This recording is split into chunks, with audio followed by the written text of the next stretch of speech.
আজকে ছোট বড় সবার খুবই পছন্দের একটা রেসিপি নিয়ে চলে এসে পড়লাম। বিফ তাহারি রেসিপি। বিফ তাহারি তো সবারই খুব পছন্দের খাবার। মনে হয় এটা পছন্দ করে না এমন মানুষ খুঁজে পাওয়া খুবই কষ্টকর। চিকেন বিরিয়ানি তো অনেকে পছন্দ করে, অনেকে পছন্দ করে না, কিন্তু বিফ তেহারিটা সবাই খুব বেশি পছন্দ করে। তো ঘরোয়া মশলা কিভাবে এই বিফ তেহারিটা খুব সহজেই রান্না করে ফেলা যায় সেই রেসিপি নিয়ে চলে আসলাম আপনাদের মাঝে। আসসালামু আলাইকুম আমার প্রিয় ভাই বোনেরা, কেমন আছেন আপনারা সবাই? আশা করছি অনেক অনেক বেশি ভালো আছেন। আমিও আপনাদের দোয়ায় এবং আল্লাহর রহমতে অনেক বেশি ভালো আছি। ঈদ তো চলেই গেছে, তো চলুন মূল রান্নায় চলে যাই। প্রথমে আমি এখানে পরিমাণ মতো তেল দিয়ে গোটা গরম মশলা, তেজপাতা, দারচিনি, এলাচ, লবঙ্গ সব কিছু দিয়ে একটু সুন্দর অ্যারোমা বের হওয়ার পর আমি পেঁয়াজ দিয়ে খুব ভালো করে ভেজে নিয়েছি। তারপরে দিয়ে দিয়েছি পরিমাণ মতো আদা রসুন বাটা। আর এখানে গুঁড়া মশলার মধ্যে দিয়েছি ধনিয়ার গুঁড়া, জিরার গুঁড়া, মরিচের গুঁড়া এবং স্বাদ মতো লবণ।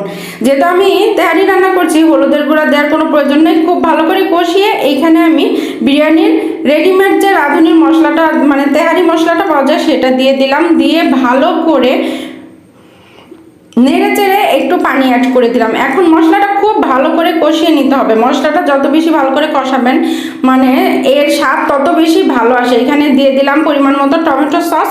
এখন একটা এরকম বড় হাড় ছিল, সেটা আমি আগে দিয়ে একটু কষিয়ে নিব, কারণ মাংসগুলো আমি ছোট ছোট পিস করে কেটেছি, তো হাড়টা সেদ্ধ হতে একটু টাইম বেশি লাগবে, এই জন্য হাড়টা আমি আগে দিয়ে কষিয়ে নিলাম।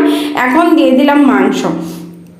গরুর মাংস এই সাইজটা করলেই তেহারি খেতে খুব বেশি ভালো লাগে। খুব বেশি বড় করলে কিন্তু তেহারি খেতে ভালো লাগে না। এমন সাইজ করলে এর ভিতরে মশলাগুলো খুব সুন্দর করে ঢুকে যায় আর অনেক সফট হয়ে যায়, তেহারিটা খেতে খুব বেশি ভালো লাগে। তো আমি ঢেকে এখন খুব সুন্দর করে কষিয়ে নিব। বারবার ঢেকে ঢেকে নেড়ে চেড়ে এই মাংসটা কষিয়ে নিতে হবে একদম সফট করে, তাহলেই কিন্তু তেহারি খেতে ভালো লাগে। তেহারির মাংসটা যদি সেদ্ধ না হয় ভালো করে, তাহলে কিন্তু তেহারি খেতে ভালো লাগে না। আমি বারবারই এমন ঢাকনা দিব এবং ঢাকনা উঠিয়ে নেড়ে চেড়ে মাংসটা রান্না করে নিব। এইভাবেই রান্না করে নিলে মাংসটা সফট হয়ে যাবে এবং টেস্টিও হবে।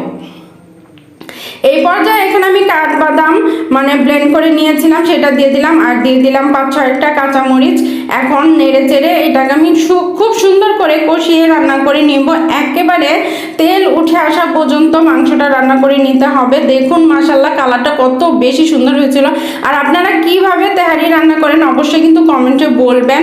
এই দেখুন মাংসের কালারটা কতটা সুন্দর হয়েছে। আর তেলটা উপরে যখন ভেসে উঠেছে তখন আমি দিয়ে দিব এখানে গুঁড়া আলু বেশ খানিকটা। এটা আমি সেদ্ধ করে নিয়েছিলাম, সেদ্ধ করে খোসা ছাড়িয়ে নিয়েছি। এটা খুব বেশি রান্না করার প্রয়োজন নাই, 4-5 মিনিট কষিয়ে কষিয়ে রান্না করে নিলেই হবে, যেহেতু আলুটা